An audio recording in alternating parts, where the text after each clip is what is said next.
Hola gente, ¿cómo están? Hoy les voy a hablar de psicología y alquimia. Este es un libro que publicó Carl Jung en el año 1944 y fue la primera vez que alguien occidental se aventuró a hacer una interpretación psicológica de la alquimia. La verdad que la investigación que hizo Carl Jung es súper profunda. Yo voy a ir por los conceptos centrales que él fue descubriendo y algunas de las simbologías principales que él desarrolla en este libro, pero seguramente esto va a dar pie al desarrollo de algunos de estos conceptos en otros videos, porque la verdad que es un tema prácticamente infinito. Primero, para que se entienda, les cuento que la alquimia tiene un fundador, o el que se considera que fue el primer alquimista, que es Hermes Trismegisto. Es un personaje que es en realidad un personaje sincrético, es la unión de dos dioses, un dios egipcio, el dios Tot, y un dios griego que se llamaba Hermes. Entonces Hermes Trismegisto es la unión de estos dos dioses. A él se le atribuyen unos textos que se llaman el Corpus Hermeticum, que es más o menos del siglo II, siglo III a.C., que estaban escritos en griego. Luego, con el tiempo, estos textos fueron traduciéndose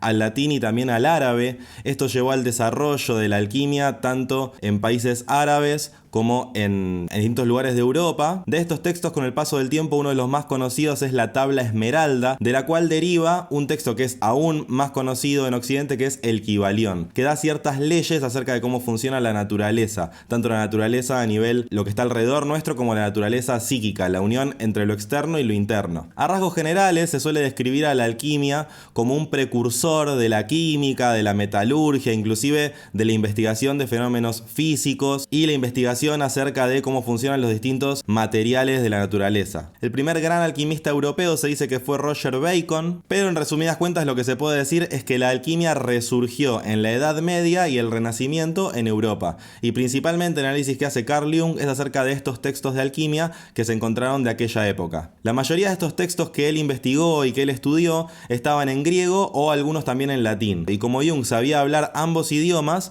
él podía no solamente entenderlos, interpretarlos, sino también traducirlos, lo cual le facilitó mucho esta tarea, que obviamente para la mayoría de los mortales es muy difícil. Jung, para abordar este tema, lo primero que menciona es que en Occidente hay una subestimación de la parte espiritual, una subestimación del alma. Él dice que el cristianismo llevó la espiritualidad a una cuestión mucho más superficial y no tanto a un proceso interno. Y Jung es partidario de que la divinidad es una cualidad del alma individual de cada uno de nosotros. Una de las cuestiones principales de las cuales se dio cuenta Jung haciendo este estudio es que las imágenes oníricas que nos suceden a cada uno de nosotros en nuestros sueños coinciden muy directamente con las imágenes alquímicas de la Edad Media. Esto es algo muy particular y inclusive sé que es tal vez difícil de entender, porque normalmente uno lo que tendería a pensar es que Jung hizo una relación entre ambos temas porque le interesaban los sueños, le interesaba la alquimia, hizo una conexión. Pero no es así. Lo que le pasó a Jung es que empezó a ver que en las imágenes de los sueños de cualquier occidental común y corriente, pero también en los mitos de diferentes culturas del mundo,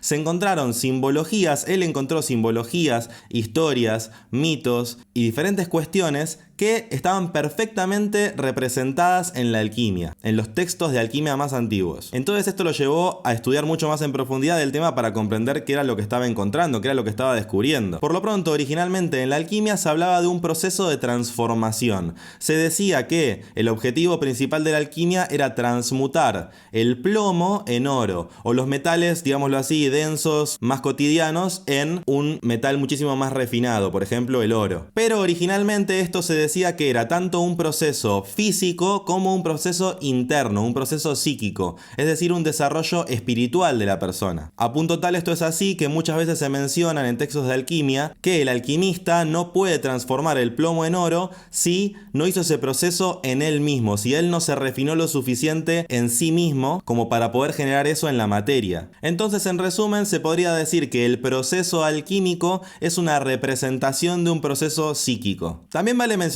que la alquimia en determinado momento el cristianismo la prohibió, pero lo curioso de la alquimia es que, a diferencia de una religión organizada donde hay instituciones y un montón de personas involucradas, la alquimia era algo que sucedía muy tangencialmente a lo conocido, se hacía de una forma bastante oscura en el sentido de que no era algo divulgado comúnmente, sino que generalmente el alquimista trabajaba solo, se refería a textos antiguos que encontraba en alguna biblioteca o porque alguna otra persona se lo había dado, es decir, era todo muy secreto, pero más que nada era secreto por el hecho de que justamente contradecía un montón de principios de lo que era el cristianismo. El simple hecho de pretender que no haya un intermediario entre Dios y uno, es decir, uno mismo, que es lo que viene a hacer de alguna forma la iglesia, obviamente que representaba un problema para la iglesia. Entonces, el alquimista lo que decía era que todo este proceso lo podía hacer cualquier persona, en definitiva. O no cualquier persona, sino cualquier persona que se dedicara a estudiar la alquimia. Entonces, por eso se mantenía siempre muy al margen de lo conocido de la alquimia. Y un punto muy a favor que en ese sentido utilizaron los alquimistas siempre es que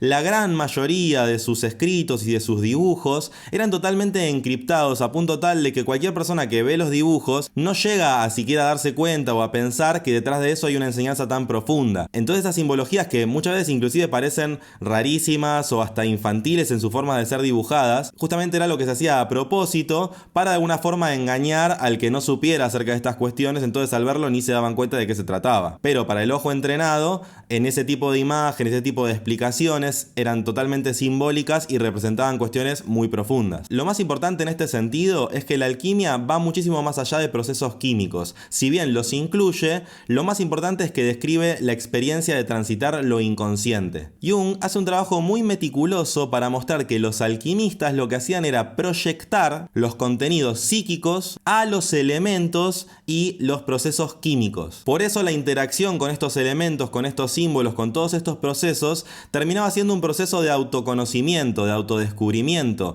del conocimiento del inconsciente, de las imágenes que surgen en los sueños, de las visiones y demás cuestiones. En la segunda parte del libro de Psicología y Alquimia, Jung hace el desarrollo, la interpretación de un montón de sueños de una persona. Esta persona era Wolfgang Pauli, que es ni más ni menos que un físico ganador del premio Nobel, uno de los fundadores de la física cuántica. Y Jung se encarga de hacer una descripción muy detallada de cada uno de los símbolos y de cada una de las diferentes cuestiones que fueron surgiendo a lo largo de muchísimos años en los sueños de Pauli. Y es muy enriquecedor todo lo que él va haciendo como conexión entre esos símbolos, esas historias, esas imágenes que surgían en los sueños de él, con los símbolos de la alquimia. Algunos de los símbolos más conocidos que se representan en la alquimia son el árbol, que muchas veces se representa con muchas ramas, que esas ramas vienen a representar distintas partes, escalas a superar dentro de la filosofía hermética para lograr esta gran obra que sería transformar el plomo en oro. A veces junto al árbol o solo aparece también una escalera que viene a representar exactamente lo mismo, que son estos diferentes pasos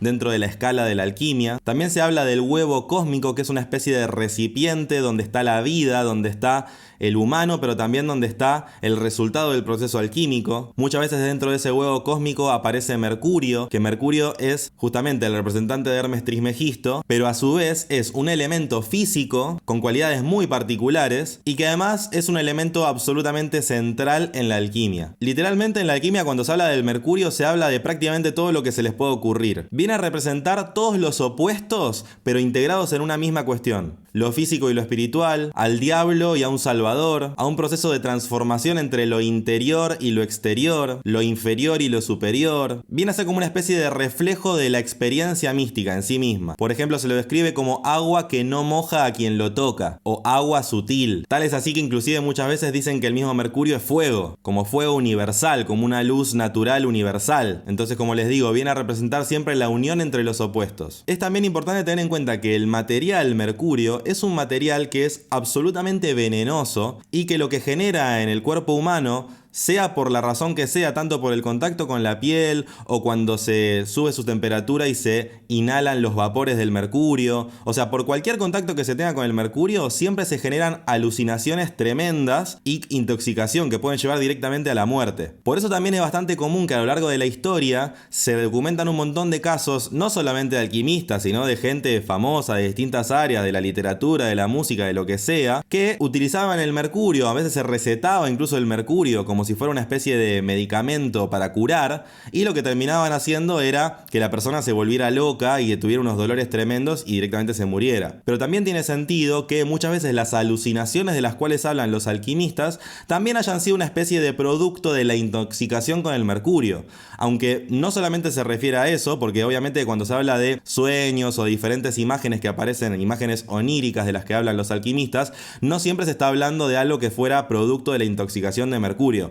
pero sin dudas en muchísimos casos esto está relacionado. Lo interesante es ver que sea por esa intoxicación o sea por la conexión con el inconsciente a través de visiones, sueños y demás, siempre hablamos de cuáles son esos símbolos y cuáles son esas cuestiones que surgen de lo inconsciente, de lo onírico, y cuánto que los alquimistas se aventuraron y se adentraron a intentar comprender todas estas imágenes que vienen a describir el funcionamiento de la naturaleza, no solo de la naturaleza de cada persona, sino de la naturaleza a nivel del mundo, el universo que nos rodea. En este sentido, cuando les hablaba de la conjunción o la integración de los opuestos, que muchas veces está representada como Mercurio, esto en particular es un tema muy importante en la alquimia. Se habla siempre de la conjunción entre el sol y la luna, entre el hombre y la mujer. Muchísimas veces se habla de lo que es la boda química o las bodas alquímicas, que es justamente la conjunción entre hombre y mujer, muchas veces representado como una figura andrógina o como una figura que es de un lado hombre y de otro lado mujer, o mismo de un lado con una cara de sol y con otro lado cara de luna, y todo esto siempre viene a simbolizar la unión de los opuestos. A su vez de esto también habla Jung cuando habla de animus y anima, que vienen a ser animus, las imágenes arquetípicas masculinas, y anima, las imágenes arquetípicas femeninas. Y Jung lo que viene a decir es que estas dos fuerzas, estas dos energías están adentro de cada uno de nosotros, más allá de la sexualidad, más allá de la genitalidad. Entonces por eso es tan común que surjan este tipo de imágenes en las representaciones simbólicas de la alquimia. Otra de las grandes cuestiones que explica Jung cuando habla de la alquimia es acerca de las fases de la obra alquímica, es decir, las fases con las que lograr este resultado milagroso que sería transformar el plomo en oro, o que sería este resultado de esta elevación o transmutación de la conciencia, de una unión con todo el universo, que se llama gran obra o opus magnum. Jung lo resume principalmente en 3 etapas que son las que más se pueden encontrar en los distintos textos de alquimia, pero acá vale aclarar que en muchos textos de alquimia estas 3 fases se ven expandidas en un montón de pasos distintos. A veces lo describen como que son 7 pasos, a veces que son 10, a veces 12, a veces 14, es decir, cada autor de alquimia prácticamente dice algo diferente, pero sí están en común siempre estos 3 pasos que en algunos textos se describen como 4, pero ahora cuando se los explique van a ver a qué me refiero. Habla de una primera etapa que es la nigredo, que siempre se describe con el color negro, como una etapa oscura que viene a decir siempre que es el principio de todo, el estado inicial, y casi siempre cuando aparece representado por un animal es a través del cuervo. Esto viene a representar, como les digo, el estado inicial de la mente,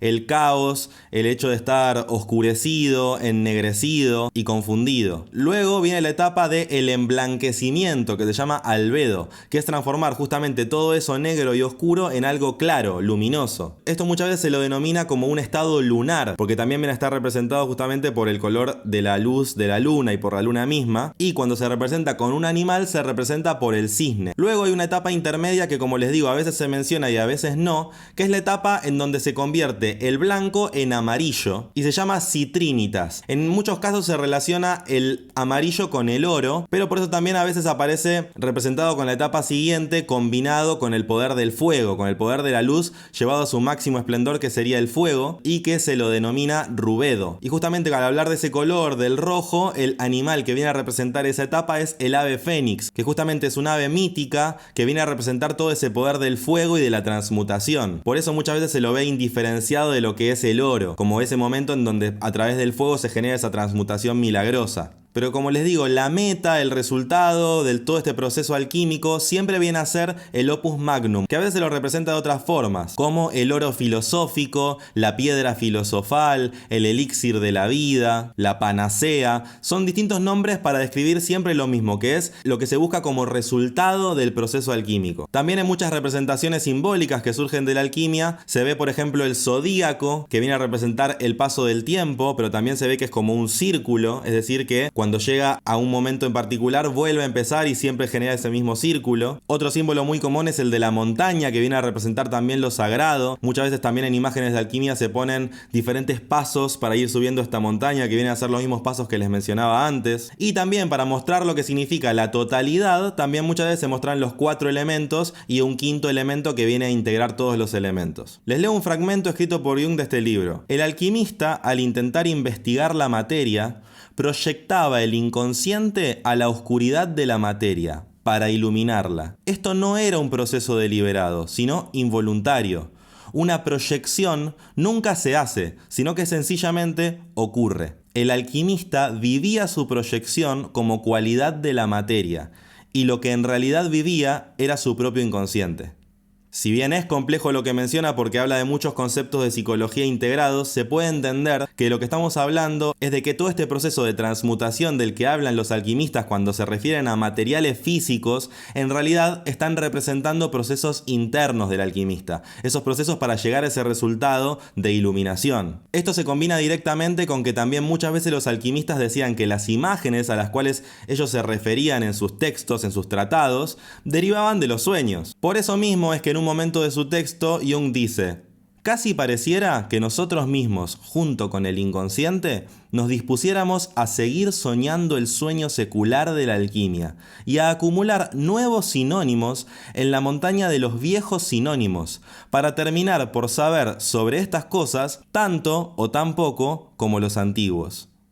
Acá lo que nos muestra Jung es la atemporalidad de este proceso alquímico, totalmente aplicable a cada uno de nosotros, y cómo estas mismas imágenes, estos mismos símbolos, estas mismas cuestiones nos surgen a cada uno de nosotros, y cuánto podamos profundizar en todo esto depende de cada uno de nosotros. Tal como sucedía en ese momento, sucede ahora. Vale también la mención de que Jung le dedica mucho tiempo en este libro también a la simbología del mandala, que lo que representa es una circulación alrededor del sí mismo, una circulación alrededor del centro de uno mismo. Y algo muy interesante que menciona del mandala Jung es que él llega a la conclusión de que el mandala es un hecho psíquico autónomo que sucede en cualquier lugar del mundo en cualquier época. Justamente lo relaciona con lo que son los arquetipos, justamente esas estructuras psíquicas que surgen por igual en cualquier lugar y en cualquier época. Lo interesante es que esto nos surja a todos por igual, sin importar la influencia cultural que tengamos. Por eso Jung le dedica tanto tiempo a esto y describirlo también en términos de cómo los distintos sueños van formando un mandala,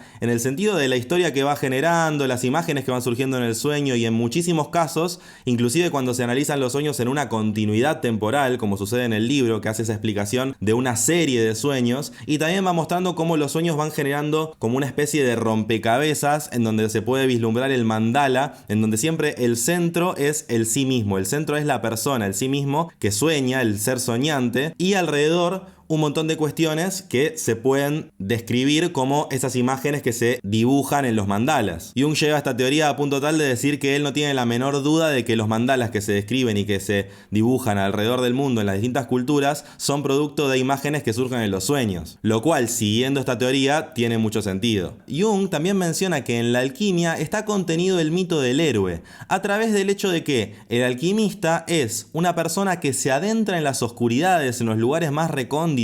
y más peligrosos para encontrar el oro, y que ese descenso al lugar totalmente peligroso, inclusive en muchos casos lo describe como el descenso al infierno directamente, para encontrar ese tesoro escondido y salir de ahí victorioso con ese oro, con esa cuestión absolutamente valiosa, es justamente uno de los pilares de la alquimia. Pero lo interesante y una de las cuestiones más valiosas que son absolutamente traspolables al día de hoy a cada uno de nosotros, es que este proceso alquímico, esta búsqueda del oro sagrado, no es una cuestión que es hacia afuera, no es una cuestión de meterse en una montaña que está afuera, sino que justamente a través de lo que es la simbología de la alquimia podemos ver que el descenso a esas profundidades oscuras es hacia adentro, es hacia la sombra interna, hacia los lugares oscuros de uno mismo, y que adentrándonos ahí y saliendo victoriosos podemos transformar toda esa oscuridad, toda esa negrura, esa nigredo, pasando por el emblanquecimiento, poniéndole luz a toda esa sombra en lo que es el oro, es decir, decir la iluminación, el fuego sagrado, lo que nos da la claridad acerca de la visión de nosotros mismos y del mundo que nos rodea. Desde ya esto es un proceso absolutamente individual,